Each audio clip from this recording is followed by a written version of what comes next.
Super Rugby Power Rankings for week number 7. Is this the last Power Rankings video for the Super Rugby season? Quite possibly.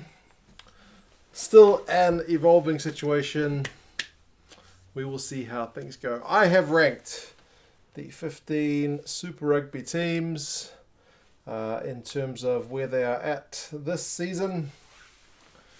And it differs a little bit from the table. And I don't know, man. With the season on a whole, anything could happen if it's called off or if it's rejigged or if the teams resume. Who knows what shape they'll be in. Some teams may be pretty thankful for having a break because some teams have not been in good shape. Other teams are having kind of best season in a decade. And now we'll have to go on hold. So anyway, we'll see. Start with the bottom. Bottom's the Sunwolves. Sunwolves got a bit of a hiding at the weekend. It was to the Crusaders. That happens. It happens to the best of us Sunwolves, and it happened to them. So their losing streak continues. They are at 4 losses in a row, plus a bye in there. They had an opening win to start the season, but that seems like a long, long time ago now. So, they've been they were the first team affected by the whole COVID thing. So they've been playing their home games in Australia. The last one they lost was technically a home game. So, kind of unfortunate for them this season thus far. Their last season may end with a walloping to the Crusaders. But either way, fitting they are 15th because it is a spot that they have sat in on my power rankings for many a year, or at least for a couple of years. Next, and it's the Lions. They've got the same record as the Sunwolves, which is generally in the history of Super Rugby not a very good thing to have. 1 win, 5 losses. The Blues gave them a bit of a hiding, and that's not as bad as it sounds because the Blues are a better team seemingly this year than previous years, but the Lions are a worse team than in previous years, and it's been a pretty unfortunate decline for them. So they are one team that could use a break. They're back to South Africa, leaving New Zealand, so if we get some more game time from them this season, we'll see what good the break has done, but either way, thus far it's not been pretty. Likewise with these guys, the Waratahs, and they also have a 1-win, 5-loss record. They also got a bit of a hammering at the weekend as well. All these teams got hammered. They all make up the bottom of the rung. So I don't know what to say about the Tars this year. They have just looked pretty bad. I think they've looked worse than the Lions for much of the time, but there we go. There's nothing much between these teams, to be fair. Well, the Sunwolves are a degree worse. There's not a lot between the Lions and the Tars. So yeah, there we go. Next, none of these teams have changed from last week. It's the Highlanders. So there we go. You got a team from each conference in the bottom. The Highlanders game was called a draw at the weekend. There was a bit of, I think, ill feelings about that. From what I've read, there were calls from the Highlanders camp to call the game off. They did take something of a B team. They rested a couple of their All Blacks for that one. So they did take something of a B team, and maybe they wanted the game called off. I don't know. I'm just talking about some speculation stuff that I read. From what I read, the Hawaii guys wanted to play, but the Highlanders guys didn't want to play. It's the only game that didn't get played at the weekend. It was due to be played behind closed doors, ended up getting called off. Highlanders are now back in New Zealand, I think, in self-isolation. Although if you do see Aaron Smith and Liam Coltman walking around, they weren't in Argentina, so they are all clear. But, that rounds out the bottom row. The Highlanders are 1 win, now a draw, and 4 losses. So they avoid the same record as those teams, which was 1 and 5. Next, it is the Bulls. Just when you thought the Bulls might begin to come right, they got a hiding. And from the Reds as well, who were a team in quite a similar position. So it was a real kind of test to see which team would step up and which team maybe was better value than what they had shown us thus far. And it's not the Bulls. It's the Reds. So good kind of for me because I've been giving the Reds a little bit of credit on the board at times, despite the fact that they went on a big winless run at the start of the season. But yeah, I think they proved a little bit against the Bulls. But if we get the season resumed, how they go against some bigger guns will be one to watch. But speaking of the Reds, despite the big win, they remain here. Now, it looks a bit unfair because it means the Reds don't move any spots. And to be fair, the same is true with these guys because they didn't play. And the same is true with these guys because they didn't play. So none of those teams in the bottom half have changed position on my power rankings at all. They lost. It's kind of situation normal. They drew. They lost. That's kind of where the dividing line is in terms of what I'm doing in the background. There's a big, huge gap between the Reds and the Bulls now. They were kind of close before. Now, in the background, the Reds have taken a big step forward. So there's definitely a dividing line between those bottom 5 teams and then the kind of middling teams. So the Reds are closer to that area, which I think is fair. The Rebels have got a 3-win, 3-loss record. The Hawaiians have got a 3-win, 3-loss, and a draw record. So, yeah. It's quite a break for those teams who did end up getting a bye or a draw in that last round. Next, it's a team which is on the move. Believe it or not, they were at 1 at some point on my Super Rugby power rankings, but the Stormers are down 1 spot. It was never going to be an easy one to go to the Sharks and get a win in the form that the Sharks have been in this season, but they still got beaten. It wasn't a huge loss, but it wasn't within a try at the end. And Pimpy's try kind of put it out of touching distance for the Stormers, so disappointing loss for them. The season's been okay. They're at 4 wins and 2 losses, so that's certainly better than all the teams below them. But in terms of the team in the South African Conference right now, it's not the Stormers. It's not the Stormers. Looked like it might be, but it's not.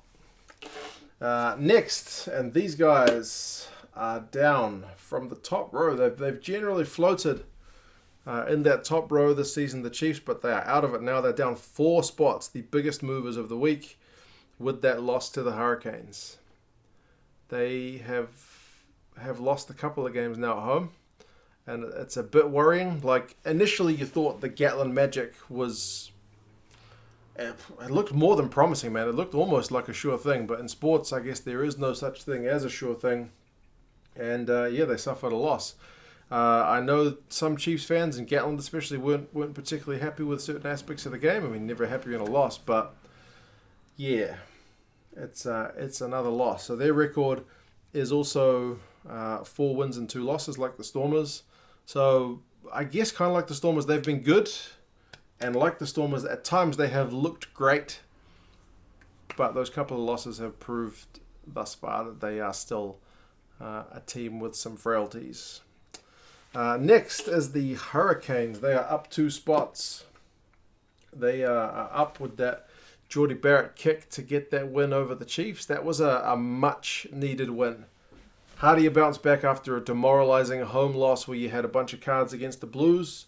You go to Hamilton and get an unexpected win. So absolutely top stuff from the Canes, and credit to them for bumping up on the board with all the stuff, with the changing coach, with Beauden Barrett going, losing at home.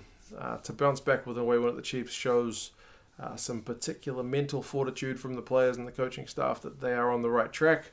Their record is also 4 wins and 2 losses. So, it's still only 7 rounds into the season. If they resume, keep saying that. The Hurricanes are definitely not a team that you can discount. Next, and up 1 spot, the Brumbies. Now, Brumbies fans may feel a bit hard done by for the spot on the power rankings because they've got a better record than most teams in Super Rugby with 5 wins and 1 loss. The 1 loss was a disheartening one against the Highlanders, although it wasn't a massive loss. It was still at home to a team which hadn't been looking good. So they also have that kind of frailty, but they do have that, I guess, punch about them to go to Hamilton and get a win. To put a team like the Tars, who aren't looking very good, to the sword, they did that. So, There's not much between them and the teams above them. Very, very little, in fact, except for the top team, who are at the moment a fair bit ahead of everyone else. But yeah, the Brumbies are looking the real deal, and I really hope they can resume play. Now, I think this must be a first. The Blues are in the top row. I initially did this calculation and I had them second, and I thought that can't be right. And I had a look at some other things, and there were all kinds of funny things going on because I do it on an Excel spreadsheet. And sure enough, I'd got the numbers wrong. So I did it again, I fixed it up, and yes, they are third, which, I mean, I'm happy with. I can't not be happy with it, man. The Blues, 5 wins, 2 losses. The only teams they've lost to were the Chiefs, I think, and the Crusaders, both of which at the time were looking like a much better team than the Blues. So, and they've knocked off some good teams as well. They've gone to Wellington and got a win away. They've gone to the Stormers when they were flying high and got a win in Cape Town. So, I mean, they've also beaten some of the kind of lesser teams like the Tars and like the Bulls. They've beaten them as well. But, yeah, quietly happy with where the Blues are at this season. This is the first time they've been in the top row. I'm pretty sure about that. And I've been doing this since 2018. Every week, a power rankings video during Super Rugby season. So, very pleasing stuff. It's a shame the season has to stop now while the Blues are doing well, but obviously everyone's health and safety is number one. But still, the Blues are in the top row. Pretty happy. Next, the Crusaders. I am more comfortable with them up one. When I initially did the calculation, like I said, I got it wrong. I had them round the other way. I thought that can't be right because they both got similar wins. They both beat a team down the bottom. They both beat them by a pretty good margin. And the Crusaders actually won away, technically. So, yeah, credit has to go to the Crusaders for that. They are up a spot. It's situation normal for them to be in the top row. It's kind of unusual for them not to be here because that's generally where they live throughout the couple of years that I've been doing these power rankings. But, yeah, the Crusaders lost all those players. And, again, they've looked mortal at times, more so than you would say the last kind of 2-3 years. The Crusaders have looked not as much above everybody else. It's looked competitive. And that's a good thing for Super Rugby. It's another thing that's really so disappointing about the season getting called or postponed at the minute. As teams like the Blues are doing well, the Brumbies are getting wins in New Zealand. The Reds are finally starting to click with some of their players. The Stormers. A lot of these teams are maybe reaching their potential. There's still some familiar stuff with the likes of Sunwolves being at the bottom, but I think so far the season's been pretty good. Everyone's got a win. Everyone's had a loss. Yeah. Number 1. It's the Sharks, man. The Sharks are looking fantastic. 6 wins and 1 loss. The only team in Super Rugby thus far to have 6 wins. How many of their guys have just been amazing this season? Fussy has been amazing. Kerwin Bosch, apart from his tackling, has been very, very good. Sikambuza Noche has been fantastic. Their midfield of Esterhuizen and Mapimpi's been great. And Kossi has kind of looked like the odd man out because he hasn't been in as red-hot form as everybody else. The locks, Andrews and Dutoy in the front row. And, man, just everyone has been really stepping up to the plate. So, yeah, man, Sharks team. For now, top of my power rankings. Will that be the last one? As I said, I don't know. We watch this space to see what happens. Talk is that if it's 4 or 5 weeks, then they'll call the season quits. And I guess there'll be no winner. But either way, that's where things lie for now. You guys let me know your thoughts on the power rankings for round 7. How would you have had things a bit differently? Certainly not perfect, but I'm certainly more pleased with it the second time I ran it through than the first time because the first time looked genuinely wrong. And I've been tweaking these power rankings over the last couple of years to try and get them more right. And I feel like I'm on more of a right track now than perhaps I was this time last year or the year before. But anyway, you guys let me know your thoughts. As I said, we'll see what happens in terms of rugby stuff. This is the last kind of current events video that I'll be doing about rugby stuff because there's been no games played. But I'll be doing some other stuff. I'll definitely be doing a Super Rugby jersey ranking. That one's on the way. And there'll be some other stuff coming too. So, yeah, we'll see what happens, guys. Take care. Wash your hands. Cough into your elbow. But yeah, just generally be safe. And I will talk to you all again soon. Take it easy, guys. Bye-bye.